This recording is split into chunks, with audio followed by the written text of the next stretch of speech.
today, knocking off Tampa Bay. Exactly 100 pitches.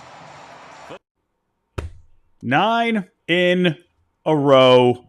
You can't stop the Sox, ladies and gentlemen. First time since 2021, the Red Sox have won 9 in a row. And, listen, we were getting used to all the blowout wins against the Rockies, the Nationals, the Reds, but this has been a very gritty series. Obviously, the first two, exciting, come from behind. You had the walk-off last night, but today was a gritty win, ladies and gentlemen. And, obviously, I love all the wins, but I love this one in particular because, there's been so many times this year where the Red Sox, obviously, what was the theme for the Red Sox at one point? How many one-run games they were losing?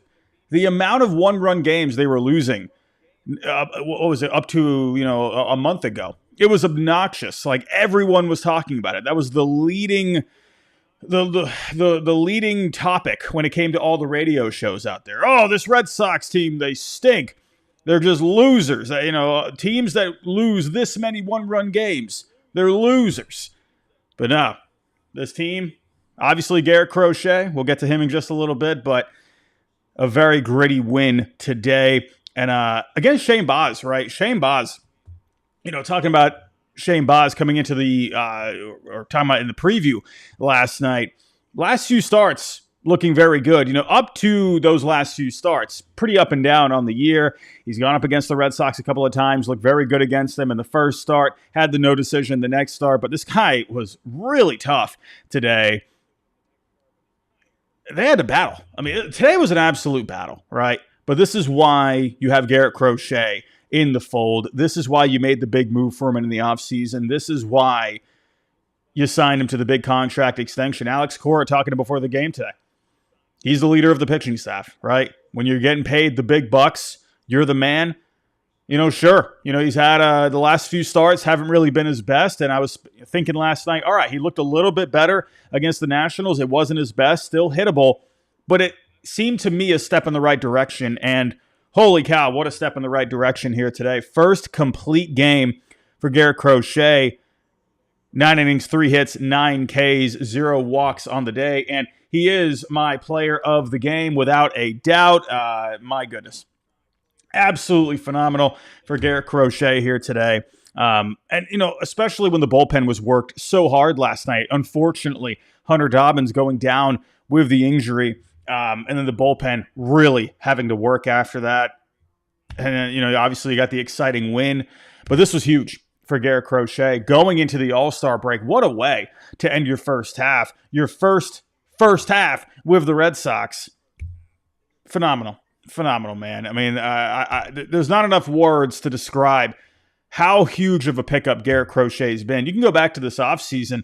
Right now you're looking back at all the moves this past offseason. Bregman, he did go down, but you could look at those two moves as two of the best moves of the entire offseason. I'm really not even saying that trying to sound biased. Those two have been massive. And even Bregman, sure, he hasn't been playing for the past month, but what he's provided in the clubhouse, what he's provided, from a leadership role, really taking the young guys under his wing, being just as effective even when he's not able to play, right? Talking to these guys about hitting, talking about game plans, whatever it may be.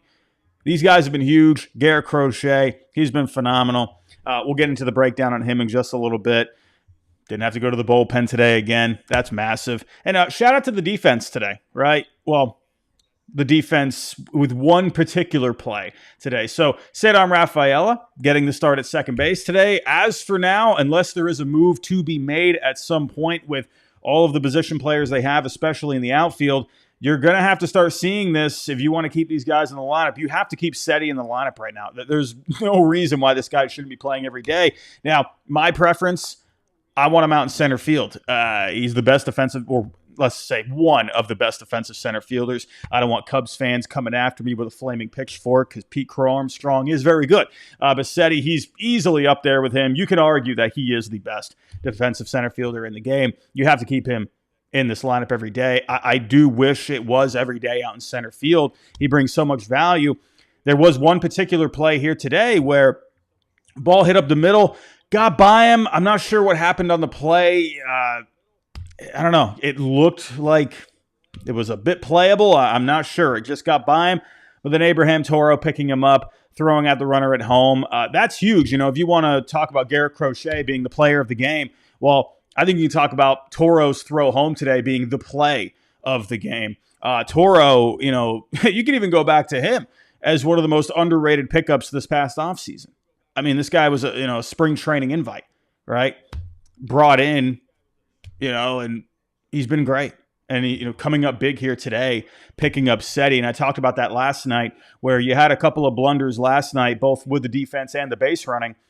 But guys sticking to it, keeping their heads in the game, doing what they got to do to win that one, keeping them in the game, picking each other up. And that's what they did again here today, right? Guys stepping up. You got to love that. Abraham Toro, big shout out to him. Hunter Dobbins, bad news for Hunter Dobbins here today. He has a pretty significant ACL injury in his knee. I have not seen an exact diagnosis. If anyone has seen that, let me know. I haven't fully seen it. I apologize if I missed it. Knowing me, I probably did. But I did see Chris Cotillo. Let me actually pull that up here really quick. Very, very sad news on that, because Hunter Dobbins, man, you all know, I've really just, we just started this channel for the Red Sox to focus on them in particular this past October, able to join Foul Territory, the great network that they've been having here. This ride that I've been on since, this past off season, where I've been able to talk to players and, go to a pregame to interview guys like Walker Buehler, Tristan Casas, Christian Campbell. The opportunities have been amazing, and it's a dream come true. And one of those players this past spring training was Hunter Dobbins. I was able to talk to him, and I mean, it was awesome. The fact at the time you didn't know if he was going to be with the major league roster. But this was a guy where you knew that he could contribute back in spring training. You knew he could be a contributor this year, and he contributed in a big way. Absolutely massive way for the Red Sox this year. The pitching staff being inconsistent, but he had a couple of really big moments, a few big starts along the way. And unfortunately, on that play last night, stepping on the bag in a weird way, looks like he tore his ACL. And Richard Fitz is taking his spot on the roster. That's tough, man. That's really tough. And, I was sad about it today, to be completely honest. Obviously it stinks losing a good pitcher, but from, I jokingly say this, but from one ginger to another, right? It's tough to see, but just the competitor that he is, I got that sense. I've mentioned this a few times. When I first spoke with him, even before we, started recording, we talked for a couple of minutes prior to that. And I just got that sense that this guy, he was going to have some kind of a place with the Red Sox. Just the way, I can't even describe it. Just the way he was speaking, it seemed like this guy was locked in, tremendously locked in. If you want to go to one of the OGs before that phrase was even made by Romy, Hunter Dobbins, this guy's been locked in from, day one. And it's sad to see him going down like this. He's worked his butt off. He pitched great. And I hope he gets back sooner rather than later. I don't know if he's going to be back this year. I mean, I would imagine no. I mean, a torn ACL, I don't know the significance. I don't know if it's like a full tear. I don't know what the diagnosis is on that exactly. I would imagine he's going to be out for the year. Again, I'm not going to speculate if he's going to be. When I see torn ACL, I'm thinking you're going to be out for a while. Maybe there's a little something different with this one, but I'm going to imagine he's going to be back in 2026. Who knows? Maybe they end up getting him back at some point. Maybe in October if they make it there. I'm going to imagine next year, though. But like I said, Richard Fitz is going to be taking his place on the roster. But, I made this tweet today, right, reacting to it. in my opinion, now this is my opinion, and I'm not going to speak for everyone. Everyone is more than welcome to have their own opinion. I love when people have their own opinion, but for me personally, I feel strongly about this one.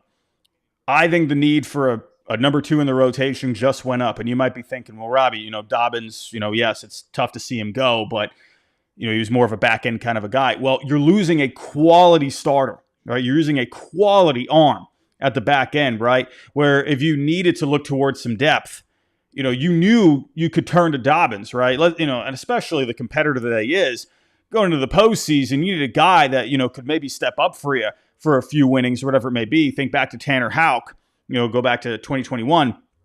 Tanner Houck ended up being that guy that really stepped up. Who knows? Maybe Dobbins could have been that guy, right? But now that you don't have that, you do have depth, but Dobbins was such a good arm to have. So to me, I think it's even more vital now that they go after a number 2 because you really need to shore up, right? You don't have depth, and you have depth, but you just lost a good amount of quality with that depth to fall back on. Now you really need to shore up the top, in my opinion. I know people might have a different opinion on that. I mean, we all know we needed a number 2 in the rotation. That hasn't changed. But I think personally, more so now, because you can't fall back on a guy like Dobbins if you needed him for a key spot at one point down the road.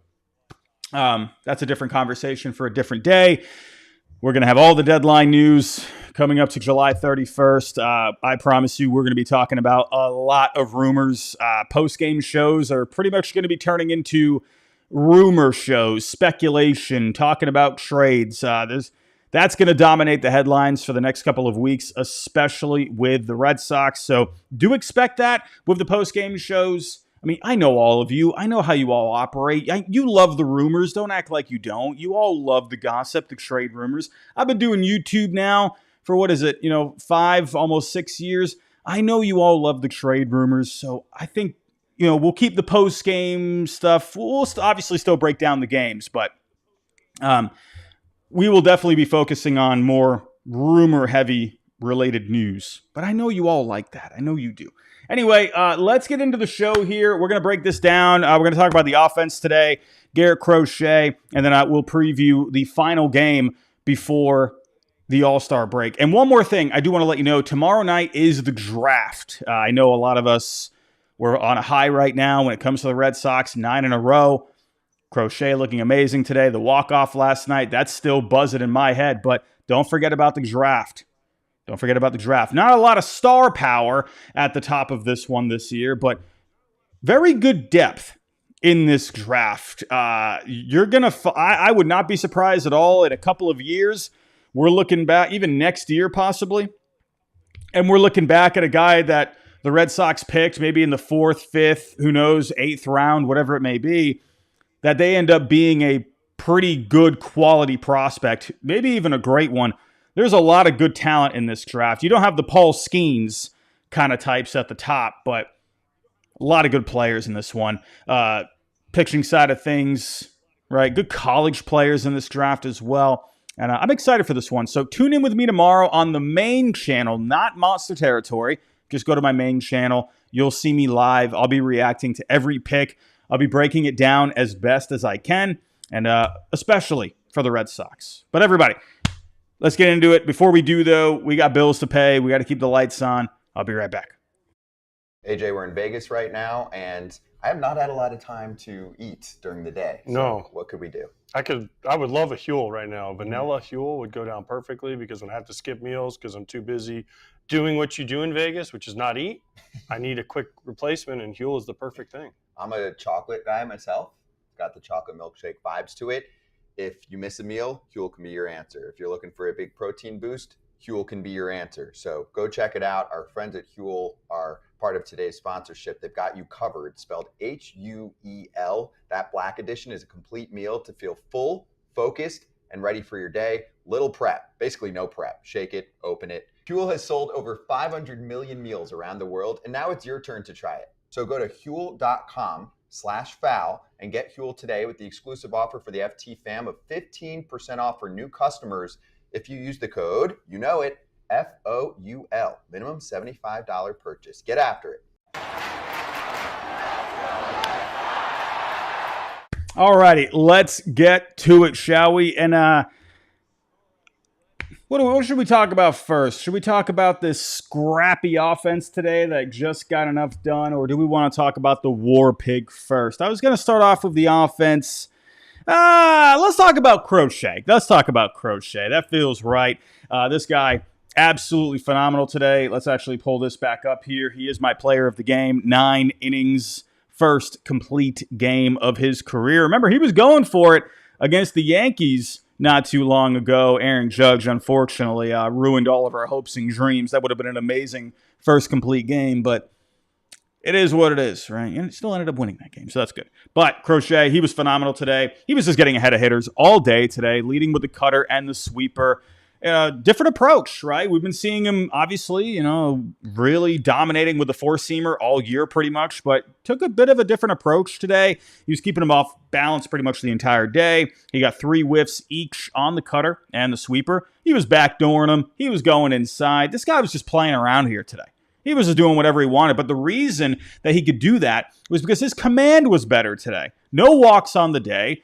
He was throwing strikes. This guy was in the zone. That has been a bit of an issue for him over the last couple of starts. Now, and when he's been in the zone, he just hasn't really been hitting his spots. So that's what makes Crochet so good, is the command has always just been very good with him. But if that command gets a little bit off, right? I mean, hey, these are good hitters at the major league level. So, luckily with Crochet, his stuff is so good that even when he has an off night, he's still going to keep you in the game. But when he's really locked in, like tremendously locked in, tremendously, he can just do whatever he wants, man. He did still go with the four-seamer today, 5 whiffs on the four-seamer. A ton of weak contact. That was a big thing for Crochet here today. 77 miles an hour average exit velo today for Crochet. These guys couldn't do anything off of him. Couldn't do anything. You're just seeing a bunch of just lame little flyouts, bunch of whatever ground outs. They couldn't do a thing. Now, the 6th inning, this is where it got a little spicy, a little hairy. Taylor Walls, Yandy with base hits. Ha-Sung Kim laying down a bunt. Oh, sorry, I forgot to mention. Well, I'd mentioned this in the intro, but Yandy on the base hit. It got by Seti, who was playing second base today. Still wondering kind of like what happened on that play. I don't know. I'm not sure. Just got by him. But again, the guy's been playing center field all year. When was the last time Seti played second base? I should have looked into that before the show. Been a while, right? But then Kim laying down the bunt, but then Toro with the play of the game, throwing out Walls at home. Massive, right? They did challenge. Call stood. Then he got Mangum to ground out. So really, that was kind of the only trouble he had here today. And thanks to the offense here. Thanks to the offense. That was all they needed. Now, listen, hats off to Shane Baz, right? I'm going to put that guy over. This guy, I was big on Shane Baz coming into the year. I felt like a lot of people weren't really paying attention to him last year. He's coming back from Tommy John, but he looked pretty solid. And I was thinking, all right, this year he's going to take a step forward. Right, the first couple of months, pretty up and down. Still the breaking stuff, off-speed stuff. He wasn't fully consistent with those pitches. The fastball was looking good. But today, looking good. Very good here today. Lots of fastballs and cutters. A lot of weak contact, just like Crochet. Right around 87 miles an hour on average when it came to the EV. He was up with the fastball. He was working in changeups and curves. He just had them off balance for the most part today. Now, listen, the Red Sox, they were threatening a lot here today. Like I said, coming into the show. Didn't do great with runners in scoring position today. They took advantage of the one of the shots that they had here today. In the 4th inning, Roman Anthony with a double, left a cutter right in his wheelhouse. Too much to the plate on the cutter. I think we saw here today, what was the final line for Roman here today? He went 1 for 3 with a walk, but still, I'll even get to one more thing with Roman. Later on, he had a ground out in the 6th inning that moved over Duran to third. Even a ground out, that impressed me with Roman. He needs to be in this lineup every day because he just does so many good things, even productive outs, right? He kind of just knows what to do. in every single situation. He's so poised. He's so composed. Had the double there in the 4th inning. And listen, Seti, he had the dramatics last night, but Roman set it up. All right, getting on base. This is why Roman needs to be in the lineup every day. Carlos Narvaez, RBI base hit. Almost had another one later on. He got robbed on a diving catch. But, hey, Captain Carlos, man, he's been great this year. He's been great coming through. He missed some chances along the way. 5th inning, Story had the leadoff double, left a fastball up to him. Solid contact there, but Willier with the strikeout, Toro with the pop out, and then Meyer flying out as well to center. 6th inning, Duran, he got it started with the double, slides in safe to second base. A lot closer than I thought it was going to be honest. And then Seti with the pop out. Roman, like I said, he grounded out. He moved over to Duran, over to third base. And then Narvaez, it looked like he was going to be coming through with his second RBI in the day, but he got robbed by Caballero out there. Great diving catch. Going to put Caballero over. 7th inning. We got to talk about this. Beautiful. God, I'm so happy that Masa's back in this lineup. He just brings a smile to my face, He gets hit by a pitch, and then he steals second. He's so amazing. I love Masa, man. He's adorable out there. Like it's so the guy. He's just perfect. I love him. I love Masa. But then Boz striking out Story. Uceda came in that ended Boz's day, and he struck out Willier and Toro. All right, so Uceda, he came in and shut it down. 8th inning, Duran got on with a walk, Seti with a K, Roman ground out. Weren't able to come up with anything in the 8th. Right, so it is what it is. But you did just enough. You took advantage of one of the opportunities that you got today. But you go back to, first couple of months of the season, there were many times where we had a lot of opportunities come up. And you just weren't able to do anything. So at least they got one of them today. And luckily it was on a day where Crochet was an absolute madman, the war pig. Absolutely fantastic, right? But again, I love this win here today because, you didn't need the theatrics. You didn't need a blowout. Just a good, gritty win. And the Red Sox right now, they're just finding multiple ways to win. And that's the sign of a team that is tremendously locked in. That is a sign of a team that they are really putting it together here. And they are really building momentum here. Whatever even happens here tomorrow, they're going to be going for the sweep. They've already won this series 3 out of 4, at least. But they're just building some very good momentum here. I hope they can close it out in just a dominant way. Hopefully 10 wins in a row. What a way that would be to end the first half before the All-Star break. You go into that break feeling good, got a few days off. Crochet's not going to pitch in the All-Star game. I think that's a fantastic move. I mean, to me, with Crochet on pace for a career high in innings, I just think, I don't know. I just don't want him pitching in the All-Star game. I know sounds a little selfish on my part. Obviously, it's a celebration of the game. But with where the Red Sox are at right now, I just want this guy fresh. And I think he deserves some time off, right? He has just been carrying this pitching staff. He's one of the best pitchers in baseball. I think he deserves a day off, a week off, or whatever, the few days off, right? I'm excited for the Red Sox to just have this time to just obviously look back on what they've done here over the last couple of weeks and just feel good about it going into the All-Star break. But they got one more game here. If they could wrap this up with a 10-game winning streak, that would be amazing if they can do that. But I see a lot of familiar faces here in the chat. Thank you, as always, for coming out. I'm always appreciative. I love all of you. Joe, Mason, Mark, Zachary, Doc, Jules. How we doing? Who else we got in here? 1080 Gone. Brett, he's in here too. Joe, how are we doing? How are we doing? But everybody, we do have some more bills to pay. We'll be right back. Hey, let's do a little player spotlight thanks to Arena Club. AJ, give me a player this season that you think is underrated and you might want to try and grab his card. James Wood. I don't know that he's underrated, but Washington Nationals superstar in the making. And the first slab pack I ever opened had him in it. His rookie card, and the value is only going to go up and up and up. And I'm not going to sell it quite yet, Scott. I'm going to hold on to it because after he continues to hit big homers and put up the stats, make all-star teams, it's going to get more expensive for someone to buy for me. This is his first full season in the majors. Keep that in mind. I think he's underrated. He's on a Nationals team that's meh, not getting enough attention. He might hit underrated 40 homers. When he makes the all-star team this year, they're not going to be underrated. That helps. He's been intentionally walked 4 times in a game. Anyway, if you want to try and find a Wood rookie card, go check out slab packs on Arena Club. And right now you can get 20% off your first slab pack, or if you just want to go with a card purchase, go to arenaclub.com/FOUL. Use code FOUL. If you buy, sell, trade, collect, go for it.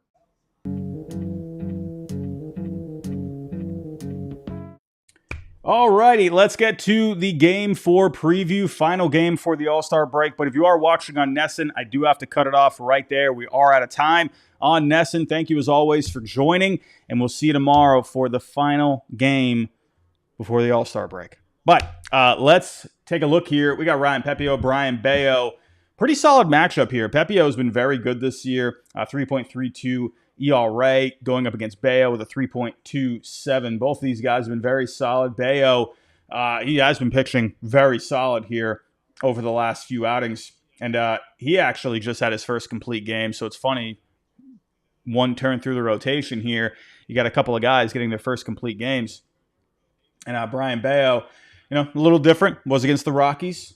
But what an outing that was. He was actually on his way to a first ever complete game, not just complete game, but complete game shutout. Unfortunately, got broken up by Goodman there in the ninth. He struck out 10, had 1 walk, 5 hits. What a great outing for Bayo. So let's see if he can carry that momentum into this one here. He's just been looking great. Let's actually pull up here how he's been doing over the last few, right? Obviously the complete game, but then Cincinnati, remember he was sharing that with Fitz. Only give up 1 hit there. Now, the difference with Bayo, he was getting a lot of these guys to chase. So he had the slider working. He had the sinker working. The changeup has been looking pretty good here over the last couple of outings. So let's see if he can keep riding this momentum here. Now, with Ryan Pepio, I think just solid is the right word with Pepio here. He's going to limit, for the most part, the walks. He's middle of the road. Right, he'll walk a couple of guys. He'll get a decent amount of Ks, 66th percentile. He's going to give you some good velo. He's going to get guys to chase. He's just going to be pretty good, right? A guy that I wouldn't be surprised to go out there, go 6, get a quality start. But with Ryan Pepio, the mix that you're going to see the 4-seamer, you're going to see the change, you're going to see the slider for the most part. He'll work in some cutters, maybe a curve here and there. But when it comes to the location, he goes up with the 4-seamer.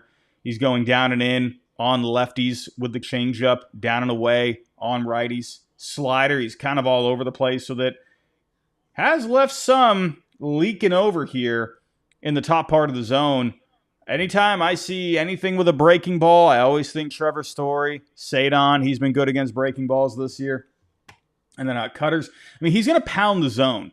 That's something that I'm noticing with all of these pitches. He's really just going to work in the zone a lot.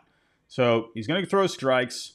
He's going to be a guy that's just going to battle out there. But Brian Bayo, this is a good matchup, honestly. Like, if these two teams ran into each other in the postseason somehow, and they were going up in like a game 3, I would think this is a pretty solid matchup, to be completely honest with you. But, like I said, Bayo, he's been looking good here lately. Let me actually look at what's been going on with Pepio as of late. I have not been keeping up with Mr. Pepio, Dodgers legend.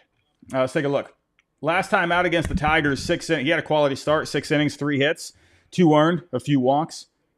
I mean, he's had back-to-back quality starts here. 4 hits against the A's, 2 earned, 9 Ks. So, honestly, I think you could see something like that. Now, in his last start against the Red Sox, that was back on April 15th. Now, the Red Sox got to him pretty good in that one over in Tampa. I don't think the Red Sox... No, he did pitch in Fenway. Yeah, 5 2/3, 5 hits, 3 earned. That's kind of the start I'm expecting with him. I think they're going to be able to get to him a little bit. Taking a look here, when it comes to guys up against Pepio, I mean, really you got a couple of home runs here. Bregman, Duran. I would imagine Bregman's going to play tomorrow. I would think. Get one more game in, and then he got the All-Star break. He didn't play today. But Duran, he's got a homer. Not a ton of success. He's got a couple extra base hits. 703 OPS, including the homer. Now, like I said, Trevor Story. As you can see here, just mentioned him a second ago, Story has been very good against breaking balls this year. He's got a 2,000 OPS against Pepio with a couple of homers. So I'm looking for Story to do some damage here tomorrow. Got Seti, he's got 11 ABs against him. He's had a lot of success, hitting 364. So I'm curious to see what the lineup is going to look like tomorrow now that, because you know Cora, right? I just wonder, what's the lineup going to look like? Is it going to be, something where he's going to give some guys maybe a little extra rest?